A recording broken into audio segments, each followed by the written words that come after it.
Sana hindi bumani yung kotse. Oh my God.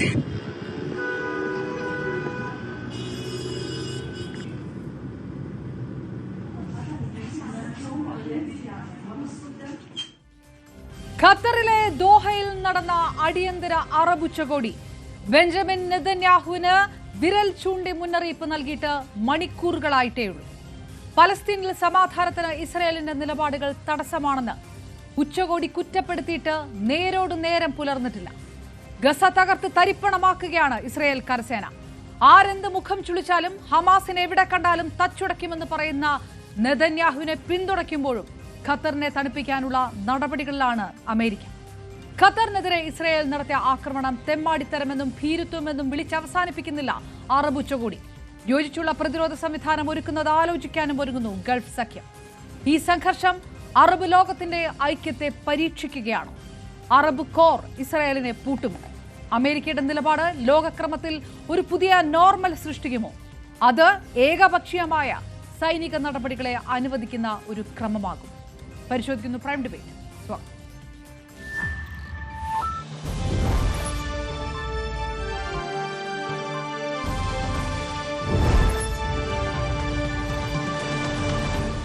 നമുക്കൊപ്പം ചേർന്നു രാഷ്ട്രീയ നിരീക്ഷകൻ ശ്രീ MS വേണുഗോപാൽ. UK യിൽ നിന്ന് രാഷ്ട്രീയ നിരീക്ഷകൻ കൂടിയായ അഡ്വക്കേറ്റ് ബൈജു തിട്ടാല, അദ്ദേഹം കേംബ്രിഡ്ജിന്റെ മുൻ മേയർ, ഒപ്പം പ്രതിരോധ വിദഗ്ധൻ, മുൻ സൈനിക ഉദ്യോഗസ്ഥൻ കൂടിയായ ശ്രീ രഘുനാഥ് ചൈതന്യ. 3 പേർക്ക് പാനലിലേക്ക് സ്വാഗതം. ആദ്യം ശ്രീ MS വേണുഗോപാൽ, പറഞ്ഞു വരുന്നത് പോലെ തന്നെ ഇതാണ് താക്കീത് എന്ന് പറയുമ്പോൾ അതിനപ്പുറം ഒരു പടി മുന്നിലേക്ക് കടക്കുകയാണ് ബെഞ്ചമിൻ നെതന്യാഹുവും ഇസ്രായേലും. ഖത്തറിൽ ആ അടിയന്തര അറബ് ഉച്ചകോടി തീരുന്നു. മണിക്കൂറുകളാകുമ്പോഴേക്കും പലസ്തീനിൽ സമാധാനം നശിപ്പിക്കുന്നത് ഇസ്രായേലാണെന്ന് പറയുന്നു. അങ്ങനെയെങ്കിൽ ഗസ ഇനി ഉണ്ടാകില്ല എന്ന് തന്നെ വ്യക്തമാക്കുന്ന അങ്ങനെ ആ സിഗ്നിഫിക്കന്റ് ഗ്രൗണ്ട് ഓപ്പറേഷൻ നടത്തിക്കൊണ്ടേയിരിക്കുന്നു. എന്താണ് ഇപ്പോൾ സംഭവിച്ചുകൊണ്ടിരിക്കുന്നത് എന്ന് തന്നെ ഞെട്ടി വിറയ്ക്കുന്ന രീതിയിലേക്ക് റിപ്പോർട്ടുകൾ വന്നുകൊണ്ടിരിക്കുന്ന സമയമാണ്. അറബ് ലോകത്തിന്റെ അല്ലെങ്കിൽ അറബ് സഖ്യത്തിന്റെ ആ മുന്നറിയിപ്പ് പുച്ഛിച്ച് തള്ളുന്നു നെതന്യാഹു എന്നതാണോ? ഇത് എന്തായിരിക്കും ഇതിന്റെ അനന്തരഫലം? അറബ് ഇസ്ലാമിക് സഖ്യത്തിന് അതിഭയങ്കരമായൊരു താക്കീത് കൊടുത്തുകൊണ്ടാണ് നെതന്യാഹു ഇപ്പോൾ ഈ ആക്രമണം സമ്മിറ്റ് തീർന്ന ഉടൻ, അതായത് നെതന്യാഹുവിനെയും ഇസ്രായേലിനെയും ഫോക്കസ് ചെയ്തുകൊണ്ട് അറബ് സബ്മിറ്റിൻ്റെ പ്രമേയം പോലും ആകുന്നതിന് മുമ്പ് തന്നെ ഗാസയിൽ വൻ ആക്രമണം അഴിച്ചുവിട്ടുകൊണ്ട് ലോകത്തിനും അറബ് രാഷ്ട്രങ്ങൾക്കും ഒരു താക്കീത് കൂടെയാണ് നെതന്യാഹു നൽകിയിരിക്കുന്നത്. ഞങ്ങളോട് ഇനിയും ഇത്തരത്തിൽ പ്രകോപനപരമായി നീങ്ങിയാൽ ഞങ്ങളുടെ നിലനിൽപ്പാണ് ഞങ്ങൾക്ക് പ്രധാനം, ഞങ്ങളുടെ രാഷ്ട്രത്തിൻ്റെ നിലനിൽപ്പാണ് പ്രധാനം, അതിന് ഏതറ്റം വരെയും പോകും, ഇനി ആരൊക്കെ എതിർത്താലും എന്നുള്ളതാണ് ഇപ്പോൾ അവിടെ കാണിച്ചിരിക്കുന്നത്. ഇത് അറബ് രാഷ്ട്രങ്ങൾക്ക് ശരിക്കും പറഞ്ഞാൽ US-നോടുള്ള വിശ്വാസ്യതയും കൂടെ നഷ്ടപ്പെടുന്ന വിധത്തിലായിരിക്കുന്നു. വിശ്വാസ്യതയല്ലേ എല്ലാം എന്ന് നമ്മൾ പറയുമല്ലോ. ആ വിശ്വാസ്യത പൂർണ്ണമായും US-നോട് അറബ് രാഷ്ട്രങ്ങൾക്ക് നഷ്ടമാകുന്ന വിധത്തിലാണ് ഇപ്പോൾ ഈ സമ്മിറ്റ് കഴിഞ്ഞ ഉടൻ ചൂടോടുകൂടി ആ ആക്രമണം നടത്തിയതിൽ നിന്ന് മനസ്സിലാക്കേണ്ടത്. അപ്പോൾ ഈ ആക്രമണത്തിൽ നിന്ന് സൂചിപ്പിക്കുന്നത് ഞങ്ങൾ ഒരു വലിയ യുദ്ധത്തിന് ഇനിയും തയ്യാറാണ്. അറബ് രാഷ്ട്രങ്ങൾ ഏതാണ്ട് പറഞ്ഞു വച്ചിരിക്കുന്നത് ഞങ്ങളൊരു പ്രതിരോധം തീർക്കാൻ പോവുകയാണ്. അറബ് രാഷ്ട്രങ്ങളുടെ ഒരു പ്രതിരോധം തന്നെ നമുക്ക് സൃഷ്ടിക്കേണ്ടി വരുമെന്ന് തീരുമാനമെടുത്ത് അവർ ആ പേജ് മടക്കിയില്ല. അതിനു മുമ്പേ തന്നെ ആക്രമണം അഴിച്ചു വിടുക എന്ന് പറഞ്ഞാൽ തീർച്ചയായിട്ടും നിങ്ങൾ എന്ത് പറഞ്ഞാലും ശരി, നിങ്ങൾ ഇനി എന്ത് പ്രതിരോധം സൃഷ്ടിക്കുമെന്ന് പറഞ്ഞാലും, നിങ്ങൾ ഇസ്രായേലിനെതിരെ ഇനി ഒന്നിച്ച് യുദ്ധത്തിന് വരുമെന്ന് പറഞ്ഞാലും ഞങ്ങൾക്കതൊരു പ്രശ്നമേ അല്ല. ഗാസയിൽ ഞങ്ങൾക്ക് ഇനിയൊരു രാഷ്ട്ര ഭീഷണി നേരിടാൻ തയ്യാറല്ല, അതിന് ഞങ്ങൾ നിന്നുകൊടുക്കില്ല എന്ന് പറയുന്ന വിധത്തിലാണ് നെതന്യാഹുവിൻ്റെ നീക്കം. ഇത് ശരിയാണോ അപകടകരമല്ലേ എന്ന് ചോദിച്ചാൽ വലിയ അപകടകരമായ നീക്കം തന്നെയാണ്. അമേരിക്കയ്ക്ക് ലോകത്തെ ഒരു രാഷ്ട്രത്തിൻ്റെയും കൺട്രോൾ അല്ലെങ്കിൽ വിശ്വാസ്യത നിലനിർത്താൻ കഴിയാത്ത സാഹചര്യത്തിലേക്ക് ഇന്ന് എത്തിയിരിക്കുന്നു എന്നുള്ളതാണ്. അറബ് രാഷ്ട്രങ്ങൾ അവരുടെ സെക്യൂരിറ്റിയിൽ പോലും ഇനി അമേരിക്കയെ എങ്ങനെ തൊടിയിക്കുമെന്ന് കണ്ടറിയേണ്ടിയിരിക്കും. പക്ഷേ അമേരിക്ക പറയുന്നുണ്ട് ഇനി അങ്ങനെ ഒരു ആക്രമണം ഖത്തറിൽ ഉണ്ടാവുകയില്ല. ഒപ്പം ഹമാസിന് മുന്നറിയിപ്പും കൊടുക്കുന്നു. ഇതിനൊന്നും ഇനി ഒരു വിലയുമില്ല എന്നുകൂടിയാണോ? തീർച്ചയായിട്ടും അമേരിക്കയുടെ വാക്കുകൾക്ക് വില പൂർണ്ണമായും നഷ്ടപ്പെട്ടിരിക്കുകയാണ്. ട്രംപിനെ വിശ്വാസമില്ല, പക്ഷേ അമേരിക്കൻ ഒരു സ്റ്റേറ്റിൻ്റെ വിശ്വാസ്യത അറബ് രാഷ്ട്രങ്ങൾക്കുണ്ടായിരുന്നു. തങ്ങൾ കോടിക്കണക്കിന് ശതകോടി ഡോളറുകൾ നൽകിക്കൊണ്ടാണ് ഈ സെക്യൂരിറ്റി അമേരിക്കയിൽ നിന്ന് വാങ്ങിയിരിക്കുന്നത്. അവരുടെ ആയുധങ്ങൾ, അവരുടെ ക്യാമ്പ് എല്ലാം അവിടെ വെച്ചിട്ട് നമുക്ക് നേരെ ഇങ്ങനെ ആക്രമണം വന്നാൽ ഞങ്ങൾ എന്ത് ചെയ്യും എന്നുള്ളതാണ്. അതിൽ ഏറ്റവും ശ്രദ്ധിക്കേണ്ടത് ഈ ഇത്രയും പ്രശ്നങ്ങളുണ്ടായിട്ടും മാർക്കോ റൂബിയോ അവിടെ പോയി ഇസ്രയേലിന് അനുകൂലമായിട്ടാണ് സംസാരിച്ചത് എന്നുള്ളതും ആ അറബ് രാഷ്ട്രങ്ങളെ കൂടുതൽ വേദനിപ്പിക്കുന്നുണ്ട്. അതിന് ശേഷം ഇസ്രയേലി പ്രധാനമന്ത്രിയുടെ സംസാരം തന്നെ എവിടെയൊക്കെ ഹമാസ് ഉണ്ടോ അവിടെയൊക്കെ വെടി എന്നുള്ളതാണ്. ലോകത്ത് എവിടെ ഹമാസ് ഉണ്ടോ അവിടെയെല്ലാം ഞങ്ങൾ വെടിവെക്കും. അതായത് അതിന് ഖത്തറിലാണെങ്കിലും മറ്റേത് ഗൾഫ് രാഷ്ട്രത്തിലാണെങ്കിലും ഈ അറ്റാക്കിൽ നിന്ന്, ഈ പ്രിസിഷൻ അറ്റാക്കിൽ നിന്ന്, ഇസ്രായേൽ വിളിക്കുന്ന ഈ അറ്റാക്കിൽ നിന്ന് നെതന്യാഹു മാറില്ല. അത് ഈ ഒരിക്കലും ഇല്ലാത്ത ഒരു അറബ് സഖ്യം ഒരുമിച്ച് ചേർന്ന് ഇത് പറഞ്ഞാലും നെതന്യാഹു മാറില്ല എന്ന് പറയുന്നിടത്ത് വലിയൊരു സന്ദേശമുണ്ട്. അതായത് ഭൂലോകത്തിന്റെ ഏത് കോണിൽ ഒളിച്ചാലും ഹമാസിനെ ഞങ്ങൾ തകർത്തിരിക്കും എന്നാണ് നെതന്യാഹുവിൻ്റെ ഇന്നത്തെ അറ്റകൈ പ്രയോഗവും അതിനു മുമ്പുള്ള ആ കടുത്ത വാക്കുകളും സൂചിപ്പിക്കുന്നത്. ഇത് സമാധാനത്തിന് പകരം വലിയ യുദ്ധങ്ങൾക്കാണോ വഴി തെളിക്കുക എന്ന് നമ്മൾ ആലോചിക്കേണ്ടി. കാരണം 57 രാഷ്ട്രങ്ങൾ ഒത്തുകൂടിയാണ് അറബ് ഇസ്ലാമിക് ഉച്ചകോടി ഇന്ന് സമാപിച്ചത്. ആ സമാപനത്തിൽ പോലും അവർ സംയമനം കുറേയൊക്കെ പാലിച്ചിരുന്നുവെന്ന് വേണമെങ്കിൽ പറയാം. ആ സംയമനം പാലിച്ചുകൊണ്ട് എന്നാൽ കുറ്റപ്പെടുത്തേണ്ടതിന് സ്ട്രോങ് ആയിട്ട് കുറ്റപ്പെടുത്തിക്കൊണ്ട് മുന്നോട്ട് വന്നപ്പോൾ നിങ്ങളുടെ കുറ്റപ്പെടുത്തലും നിങ്ങളുടെ വിരട്ടലും ഒന്നും ഞങ്ങളോട് വേണ്ട, നിങ്ങളല്ല ഇനി അമേരിക്ക പറഞ്ഞാൽ പോലും ഞങ്ങളുടെ നിലനിൽപ്പിന് വേണ്ടി എന്തും ചെയ്യും, അതിന് ആണവയുദ്ധമാണെങ്കിൽ പോലും ഞങ്ങൾക്ക് ഭയമില്ല എന്ന് സൂചിപ്പിക്കുന്ന വിധത്തിലൊരു വലിയ ഭീഷണിയാണ് ഇന്ന് ഇസ്രായേൽ ഈ സമ്മിറ്റ് കഴിഞ്ഞ് ഏതാനും നിമിഷങ്ങൾക്കകം തന്നെ ഗാസയിൽ കാട്ടിക്കൊണ്ടിരിക്കുന്നത്. അതായത് പാവപ്പെട്ടവൻ്റെ, പട്ടിണി കിടക്കുന്നവനെ തലയിലാണ് ഇപ്പോൾ ആക്രമണം നടത്തിക്കൊണ്ടിരിക്കുന്നത്. അത് ലോക മനസാക്ഷിക്ക് തന്നെ താങ്ങാൻ കഴിയുമോ എന്ന് നമുക്ക് ആലോചിക്കേണ്ട കാര്യമാണ്. ഇത്ര ഭീകരമായ ആക്രമണം നടന്നിട്ട് ലോകത്താരും ചോദിക്കാനില്ല എന്നുള്ളൊരവസ്ഥയാണ്. ഇതേ സമയം ഇസ്രയേലിനെ കൺട്രോൾ ചെയ്യുമെന്ന് US പറയുന്നതിൽ യാതൊരു അർത്ഥവുമില്ല എന്ന് ഇപ്പോൾ വ്യക്തമായിരിക്കുകയാണ് അറബ് രാഷ്ട്രങ്ങൾ ഒരു തീരുമാനം അവർ എടുത്തിട്ടില്ലെങ്കിലും അവർ ഒരു കാര്യത്തിൽ നിശ്ചയദാർഢ്യത്തിലെത്തി കഴിഞ്ഞു. അമേരിക്കയെ മാത്രം വിശ്വസിച്ച് നമ്മുടെ സെക്യൂരിറ്റി ഇങ്ങനെ ശതകോടികൾ ഡോളറുകൾ മുടക്കി നടപ്പാക്കുന്നതിൽ എന്തർത്ഥമുണ്ട്? നമുക്ക് ചൈനയോ ടർക്കിയോ അല്ലെങ്കിൽ അതുപോലെയുള്ള ഓപ്ഷനുകൾ പോലും ചിന്തിക്കേണ്ടി വരുമോ എന്നവർ ഇന്നലെ മുതൽ ഒരു ആത്മഗതം നടത്തിക്കൊണ്ടിരിക്കുന്നതാണ് നമ്മൾ കണ്ടത്. അതിൻ്റെ ബാക്കി വിവരങ്ങൾ ഇനി ഈ സമ്മിറ്റിൻ്റെ കൂടുതൽ ഡീറ്റെയിൽസ് വരുമ്പോഴേ അറിയാനൊക്കൂ. പ്രത്യേകിച്ച് ഇപ്പോൾ നടന്നിരിക്കുന്ന ഗാസയിലെ ആക്രമണം അവരെ തീർച്ചയായിട്ടും ക്ഷുഭിതരായി കാണും. പക്ഷേ എന്തായാലും സമ്മിറ്റ് കഴിഞ്ഞ ഉടൻ നടത്തിയതുകൊണ്ട് അവർക്ക് വീണ്ടും ഒത്തുകൂടി അതിനകത്തൊരു ഡിസിഷൻ എടുക്കാൻ കഴിഞ്ഞിട്ടുണ്ടാവില്ല. പക്ഷേ അവർ അവിടെ തന്നെ ഉണ്ട്. അവരെല്ലാം പരസ്പരം ഈ വിഷയങ്ങൾ ഇന്നും നാളെ അവിടുന്ന് വിട്ടു പോകുന്നതിനകം പലരും ചർച്ച ചെയ്ത് വലിയ തീരുമാനങ്ങളിലേക്ക് പോവുകയാണെങ്കിൽ അത് ലോക സമാധാനത്തിന് തന്നെ. റൈറ്റ്, തീർച്ചയായിട്ടും ഞാൻ തിരികെ എത്താം. ശ്രീ MS വേണുഗോപാൽ, ലോക സമാധാനത്തിന് വിലങ്ങ് തടിയായി നിൽക്കുന്ന ഇസ്രായേലിന്റെ നീക്കങ്ങൾ, ശ്രീ രഘുനാഥ് ചൈതന്യ, 700 ദിവസമായിട്ട് തുടരുന്ന ഒരു സംഘർഷം, 1,00,000-ലധികം കുട്ടികളൊക്കെ ഓടി രക്ഷപ്പെട്ടിരിക്കുന്നു ഗസയിൽ നിന്ന് ഇന്ന് യൂണിസെഫ് പറയുന്നു. ഇപ്പോൾ നടക്കുന്നത് മനുഷ്യത്വരഹിതമായിട്ടുള്ള കാര്യങ്ങൾ. എത്രയോ പേരുടെ മൃതദേഹങ്ങൾ ആശുപത്രിയിൽ സൂക്ഷിച്ചിരുന്നു. ഈ സൂക്ഷിച്ചിരിക്കുന്ന ആശുപത്രിയുടെ തലയ്ക്ക് മുകളിൽ പോലും ബോംബ് എപ്പോൾ വീഴും എന്ന് പറയാൻ കഴിയാത്തൊരവസ്ഥ, ചോദിക്കാനും പറയാനും ആരുമില്ലാത്ത അവസ്ഥ. സംയമനം, സമാധാനം, ശ്രമം എന്ന് പറയുന്നത് ഒരു രാഷ്ട്രത്തിൻ്റെയും ബലഹീനതയല്ല എന്നുള്ള കാര്യം മനസ്സിലാക്കാതെ ഇസ്രയേൽ നടത്തുന്ന ഈ നീക്കങ്ങൾ, അതിപ്പോഴും അതൊരു ന്യായമായ പ്രതിരോധമാണ് ഹമാസിന് എതിരായിട്ടുള്ളത് എന്ന് കരുതുന്നു താങ്കൾ? ഫസ്റ്റ് ഓഫ് ഓൾ ഒരു കാര്യം എന്ന് പറഞ്ഞു കഴിഞ്ഞാൽ, ഇസ്രായേല് അവിടെ ആളുകളെ കൊന്നൊടുക്കുന്നുണ്ട്, അതിന് സംശയമൊന്നുമില്ല. പക്ഷെ നമ്മൾ എപ്പോഴും എന്തിനാ ഈ വൺ സൈഡഡ് ആയിട്ട് ഇസ്രായേലിനെ മാത്രം കുറ്റം പറയുന്നത്, പ്രത്യേകിച്ച് നമ്മൾ കേരളത്തിലുള്ളവര്? ഞാനൊരു ചോദ്യം ചോദിക്കാം. മനുഷ്യത്വരഹിതമായിട്ട് ഇസ്രായേൽ കൊന്നൊടുക്കുന്നു എന്ന് പറയുമ്പോൾ 5000 റോക്കറ്റുകൾ ഒരു ദിവസം, അതായത് 2023 ഒക്ടോബർ 7-ാം തീയതി ഒന്നിച്ച് ഫയർ ചെയ്തിട്ട് 1200 പേരെ ഇസ്രായേലികളെ കൊന്നൊടുക്കിയതും 250 പേരെ ബന്ദികളായിട്ട് കൊണ്ടുപോയതും അതിൽ സ്ത്രീകളെ ബലാത്സംഗം ചെയ്തതും എല്ലാം അതിന്റെ പുറകിൽ മനുഷ്യത്വം ഉണ്ടായിരുന്നോ? ഇല്ലല്ലോ.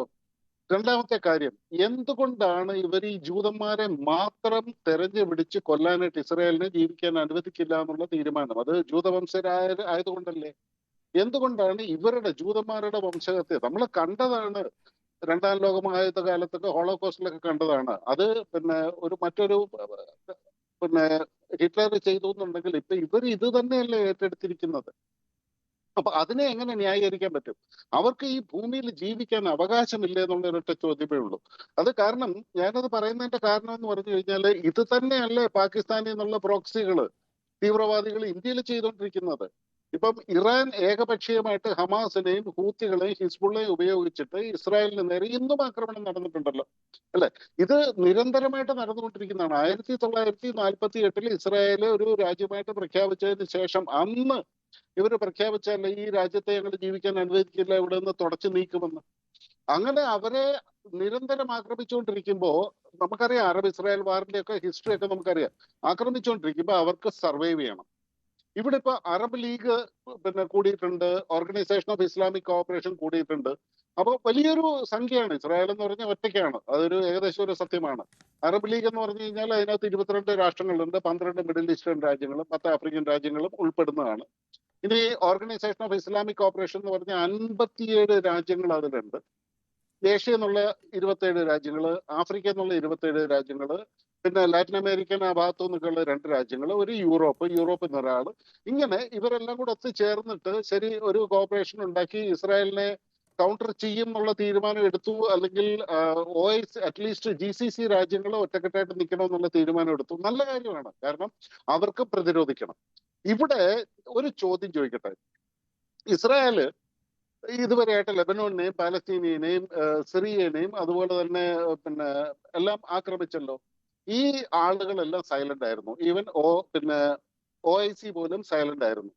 ഇസ്രായേൽ ഇറാനെ അറ്റാക്ക് ചെയ്തു, ആരും ഒന്നും പറഞ്ഞില്ലല്ലോ. ഇതിന് മാത്രം വലിയ ബഹളമൊന്നും ഉണ്ടായില്ലല്ലോ. അമേരിക്ക ഇറാനെ അറ്റാക്ക് ചെയ്തു. എന്ത് കാരണം കൊണ്ടാണ്? ഈ അടുത്ത കാലത്ത് ഈ ഇസ്രായേൽ ഇറാൻ പ്രശ്നങ്ങൾ നടക്കുന്നതിന്റെ ഇടയിൽ കൂടി അമേരിക്ക ഇറാനെ അറ്റാക്ക് ചെയ്തു. അതിനെ എത്ര പേര് അപലപിച്ചു, അതിനെതിരെ എത്ര പേര് സഖ്യമുണ്ടാക്കി. ഇപ്പൊ ഈ പറഞ്ഞ GCC കൂട്ടായ്മയിലോ OIC കൂട്ടായ്മയിലൊക്കെ ഇറാനും ഒരു അംഗമാണ്. ആ ഇറാനിന് വേണ്ടിയിട്ട് അവരെ പ്രതിരോധിക്കാൻ വേണ്ടിയിട്ട് ആരും മുന്നോട്ട് വന്നില്ലല്ലോ. ഇന്ത്യ പാകിസ്ഥാനെ ആക്രമിച്ചു, ഓപ്പറേഷൻ സിന്ദൂർ. ഇത് കണക്ട് ചെയ്യാൻ പറ്റില്ല എന്ന് പലരും പറയുന്നുണ്ടെങ്കിൽ ഇത് രണ്ടും ഒന്ന് തന്നെയാണ്. മറ്റൊരു രാജ്യത്തിന്റെ രാജ്യത്തിൽ ഇരുന്നു കൊണ്ട് തീവ്രവാദികൾ വേറെ ഒരു രാജ്യത്തിനെ ആക്രമിക്കുമ്പോൾ നമ്മൾ ചെയ്തതെന്താ? പാകിസ്ഥാനെ ആക്രമിച്ചു. ഇവിടെ ഇതിന്റെ പ്ലാനിങ്ങും എല്ലാം നടക്കുന്നത് ഖത്തറിലാണ്. ഇസ്രായേൽ ഖത്തറിനെ ആക്രമിച്ചിട്ടില്ല. ഖത്തറിലുള്ള ഒരു ബിൽഡിങ്ങിലെ ഒരു മുറിയിലിരുന്ന് ആ 5-6 പേരെയാണ് വധിച്ചത്. എനിവേ അത് ഞാനത് പക്ഷേ ശ്രീ രഘുനാഥ്, ഞാൻ ഇടപെട്ട് ചോദിക്കുന്നത്, ഇപ്പോൾ ഈ പറഞ്ഞ പോലെ താങ്കൾ പറഞ്ഞതുപോലെ 57 രാഷ്ട്രങ്ങൾ, ഈ 57 രാഷ്ട്രങ്ങൾക്ക് മറുപടി കൊടുക്കാൻ അറിയാത്തതല്ല. ലോക സമാധാനത്തിന് രാജ്യങ്ങൾ സ്വീകരിക്കുന്ന ആ സംയമനം അതിനകത്ത് ബാധകമാണ്.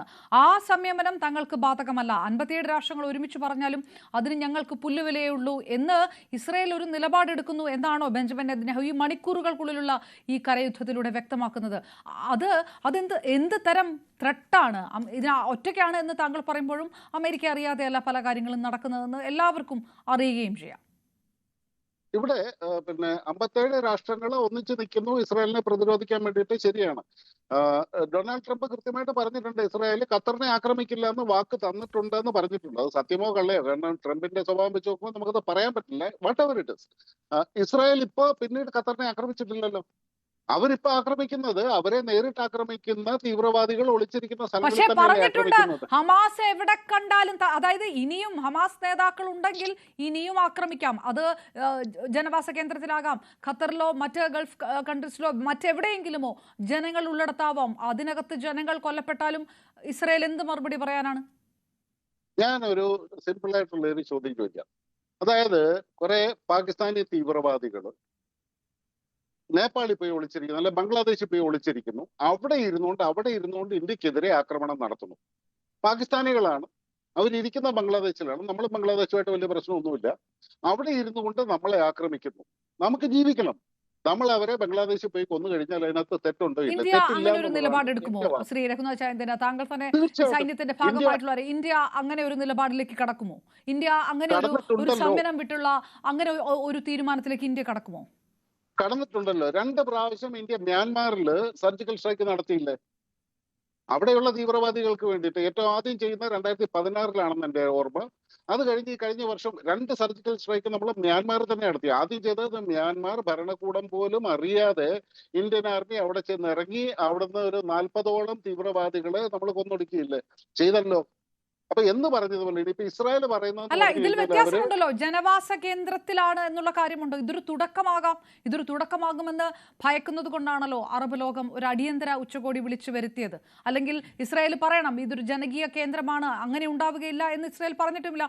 ഉണ്ടാകും എന്ന് തന്നെയാണ് നെതന്യാഹുവിന്റെ വാക്കുകൾ. ഒരു നിമിഷം, ഇസ്രായേൽ ചെയ്യുന്നത് പ്രിസിഷൻ സ്ട്രൈക്കാണ്. ഇപ്പൊ അവിടെ ഹമാസിനെതിരെയും ഹൂത്തികൾക്കെതിരെയും ലബനോണിലും ഒക്കെ ആയിട്ട് നടത്തുന്ന ആക്രമണങ്ങൾ അവിടെ എന്താന്ന് പറഞ്ഞു കഴിഞ്ഞാൽ ജനവാസ കേന്ദ്രങ്ങളിൽ സാധാരണ ജനങ്ങളെ ഇവര് കവചമായിട്ട് ഉപയോഗിച്ചുകൊണ്ടാണ് ഇസ്രായേലിനെതിരെ ഫയർ ചെയ്യുന്നത്. ഇപ്പൊ ഒരു ഉദാഹരണം ഞാൻ പറയാം. ഒരു സ്കൂളിൽ ഇരുന്നു കൊണ്ട് ഇവരൊരു 10 മിസൈൽ ഇസ്രായേലിന് നേരെ ഫയർ ചെയ്യുന്നു. അപ്പൊ ഇസ്രായേലിന്റെ സാറ്റലൈറ്റ് സംവിധാനങ്ങൾ ഇതിന്റെ സോഴ്സ് നോക്കും, ഇത് എവിടുന്ന വന്നെന്ന് നോക്കും. വന്നിരിക്കുന്ന ലൊക്കേഷനിലേക്ക്, ആ ലൊക്കേഷനിൽ എന്താണെന്നുള്ള മാപ്പിംഗ് ചെയ്താലും ഇല്ലെങ്കിൽ എവിടെ നിന്നാണോ ഈ ഫയറിംഗ് വന്നിരിക്കുന്നത്, അവിടെ തീവ്രവാദികളുണ്ട്, അവിടെ നിന്നാണ് ഫയറിംഗ് വരുന്നത്. അപ്പൊ ആ ലൊക്കേഷനെ, ജിയോ ലൊക്കേഷനെ ടാർഗറ്റ് ചെയ്ത് ഇവർ കൗണ്ടർ അറ്റാക്ക് ചെയ്യും. കൗണ്ടർ അറ്റാക്ക് ചെയ്യുമ്പോൾ എന്ത് പറ്റും? ഇത് ചെന്ന് നാച്ചുറലി സ്കൂളിൽ നിന്നാണ് ഇങ്ങോട്ട് അറ്റാക്ക് വന്നാൽ തിരിച്ചുള്ള കൗണ്ടർ അറ്റാക്കും സ്കൂളിൽ തന്നെ ചെന്ന് വീഴും. സ്കൂളിലാകുമ്പോൾ അവിടെയുള്ള കുട്ടികൾ മരിക്കും. ഒരു യുദ്ധം നടക്കുന്ന സമയത്ത് ഈ സാധനം നമുക്കെതിരെ ഒരു ആയുധം വന്നിട്ടുണ്ടെങ്കിൽ അത് എവിടുന്നാ വന്നതെന്ന് വെച്ച് കഴിഞ്ഞാൽ ആ സോഴ്സ് കണ്ടുപിടിച്ചിട്ട് അവിടേക്ക് തിരിച്ചാക്രമണം നടത്തുക. അത് ലോക സഹജമാണ്, അത് യുദ്ധത്തിന്റെ ഭാഗമാണ്. പിന്നെ മറ്റൊരു കാര്യം എന്ന് പറഞ്ഞു കഴിഞ്ഞാല് ഇവിടെ ഖത്തറും കൂടി അറിഞ്ഞുകൊണ്ടാണ് എന്നുള്ള ഒരു വാർത്തകളും വരുന്നുണ്ടല്ലോ. അന്താരാഷ്ട്ര തലത്തിൽ തന്നെ ചർച്ചയാകുന്നുണ്ടല്ലോ. അമേരിക്കയ്ക്ക് അറിയാമായിരുന്നു. കാരണം അമേരിക്കയ്ക്ക് അറിയില്ല എന്നുണ്ടെങ്കിൽ ഏത് നേരവും അമേരിക്കയുടെ വളരെ ശക്തമായിട്ടുള്ള വ്യോമ പ്രതിരോധ സംവിധാനങ്ങൾ അവിടെ ഓണാണ്, ലൈവാണ്. എന്തുകൊണ്ട് ഇസ്രായേലിന്റെ ഈ ആക്രമണം അവർ കണ്ടില്ല? ഒന്നാമത്തെ കാര്യം. 2, ഖത്തറിലാണ് അമേരിക്കയുടെ ഏറ്റവും വലിയ GCCയിലെ ഏറ്റവും വലിയ സേനാ വിന്യാസം ഉള്ളതും സെക്യൂരിറ്റി അറേഞ്ച്മെന്റ്സ് ഉള്ളതും. ഖത്തർ എന്തുകൊണ്ട് അറിഞ്ഞില്ല? ഇപ്പൊ UAEയുടെ കാര്യം എടുക്കാം. UAEയുടെ വ്യോമ പ്രതിരോധ സംവിധാനങ്ങൾ ഒരുപാട് പ്രൊവൈഡ് ചെയ്തിരിക്കുന്ന ഇസ്രായേലിൽ നിന്നാണ് അവർ മേടിച്ചിരിക്കുന്നത്. അപ്പൊ ഈ സംവിധാനങ്ങൾ തീർച്ചയായിട്ടും അതിന്റെ ഓണർ അമേരിക്കയാണെങ്കിൽ അമേരിക്ക, ഇസ്രായേലിലാണ് ഇസ്രായേൽ. അവർക്ക് വേണമെങ്കിൽ അതിനെ ഓഫ് ചെയ്യാനുള്ള കേപ്പബിലിറ്റി ഉണ്ട്. അപ്പൊ അമേരിക്കയും കൂടെ അറിഞ്ഞുകൊണ്ടാണല്ലോ. ഖത്തറും പൊറുതി മുട്ടിക്കൊണ്ടിരിക്കുകയാണല്ലോ. ഈ ഒരു ഹമാസിന്റെ തീവ്രവാദികളും അതുപോലെ തന്നെ ഈ താലിബാൻ തീവ്രവാദികളും എല്ലാം ഖത്തറിൽ ധാരാളമായിട്ടുണ്ട്. ഖത്തറും പൊറുതി മുട്ടിയിരിക്കുകയാണ്. ഇവർക്കിപ്പോ അത് ഒരുമാതിരി കമ്പിളി പതപ്പിനെ കയറി പിടിച്ചെന്ന് പറയുന്ന പോലെ ഒരു അവസ്ഥയിലാണ്. അപ്പൊ ഇതിന്റെ അകത്ത് ഈ ജിയോ പൊളിറ്റിക്സിനകത്ത് നമ്മൾ പ്രത്യക്ഷത്തിൽ നമ്മുടെ മുമ്പിൽ കാണുന്നതല്ല വാസ്തവം. അതിന്റെ ഉള്ളിൽ ഒരുപാട് കളികളുണ്ട്. അപ്പൊ ഇത് ഒരു പക്ഷേ ഖത്തറും അമേരിക്കയും എല്ലാം കൂടെ അറിഞ്ഞുകൊണ്ട് ചെയ്തതാണോ എന്നുള്ള ഒരു ചോദ്യം കൂടെ ഉണ്ട്.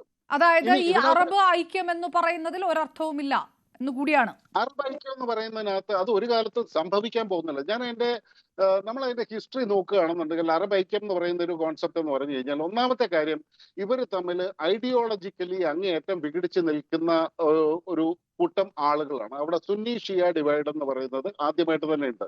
ഇപ്പൊ ഇതിനകത്ത് ഇറാനും എല്ലാം വരുന്നുണ്ടല്ലോ. ഇറാനും അതുപോലെ സൗദി അറേബ്യയും ബഹ്റിനും UAEയും എല്ലാം ഒരു ഭാഗത്ത്, ഇറാൻ മറ്റൊരു ഭാഗത്ത്, ഇവർ തമ്മിൽ പ്രശ്നമുണ്ട്. പിന്നെ രണ്ടാമത്തെ കാര്യം എന്ന് പറഞ്ഞു കഴിഞ്ഞാൽ മറ്റൊരു ഡിവിഷൻ നമ്മൾ നോക്കിക്കഴിഞ്ഞാൽ ടർക്കി ഒരു ഭാഗത്ത്, ഖത്തർ, ഈജിപ്റ്റ്, UAE ഇവരൊക്കെ ടർക്കിയും ഖത്തറും ഒരു ഭാഗത്ത്, ഈജിപ്റ്റ്, UAE പൊളിറ്റിക്കൽ ഇസ്ലാമും ആണ് ടർക്കിയിലും ഖത്തറിലും ഉള്ളത്. ഏകദേശം UAE, ഈജിപ്റ്റ് പോലെയുള്ള രാജ്യങ്ങളിൽ കുറെ കൂടെ സെക്യുലറിസമാണ്. അപ്പൊ ഈ ഒരു കാര്യത്തിൽ ഇവർ തമ്മിൽ പ്രശ്നങ്ങളുണ്ട്.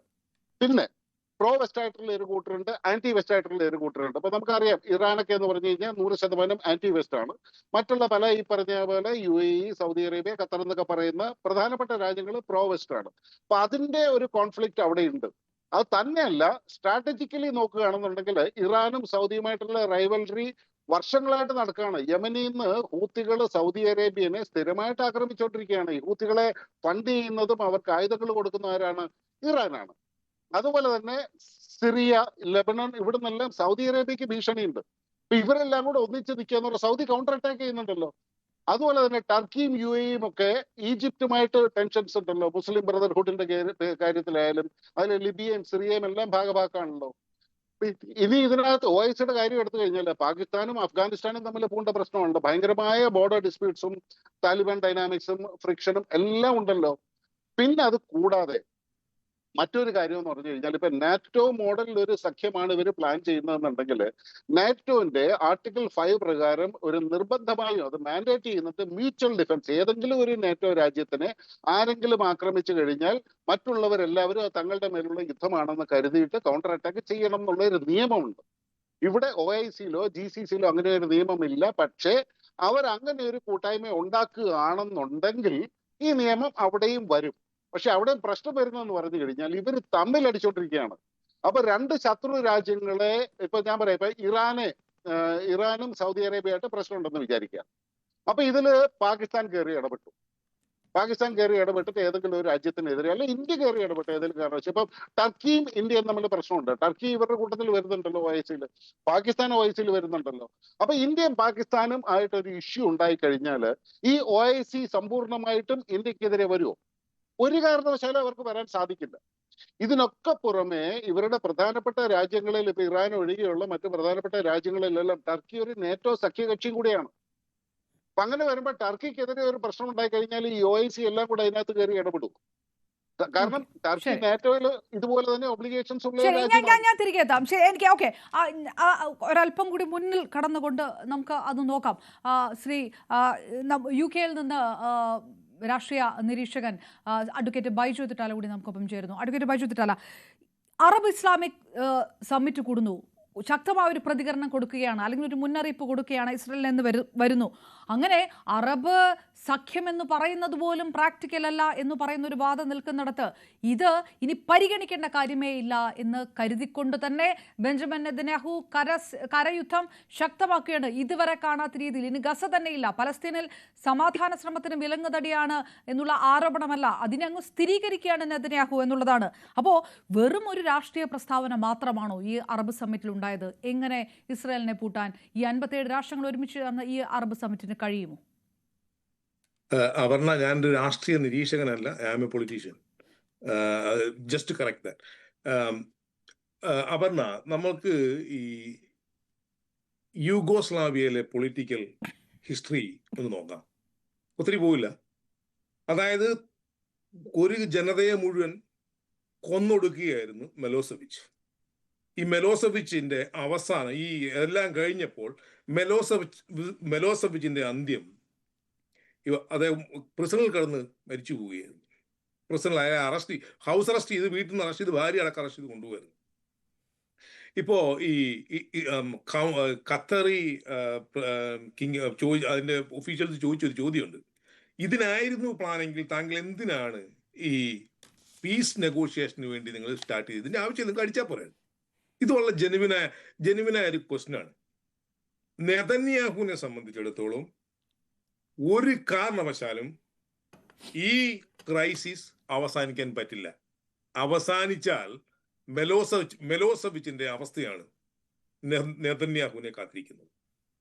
ഈ ഒക്ടോബർ 7 പോലും തുടങ്ങുന്നതിന് മാസങ്ങൾക്ക് മുമ്പ് അവിടെ നെതന്യാഹുവിനെതിരെയുള്ള അതിഗുരുതരമായ ഗ്രൗണ്ട്, അതായത് ജനങ്ങൾ തന്നെ നെതന്യാഹുവിനെതിരെ ശക്തമായി തിരിക്കുകയും കോടതികളിൽ കേസ് നടക്കുകയും കേസിന്റെ ട്രയൽ ഏതാണ്ട് ആരംഭിക്കാൻ തുടങ്ങുന്ന സമയത്താണ് ഈ വിഷയങ്ങൾ എല്ലാം ഉണ്ടായത്.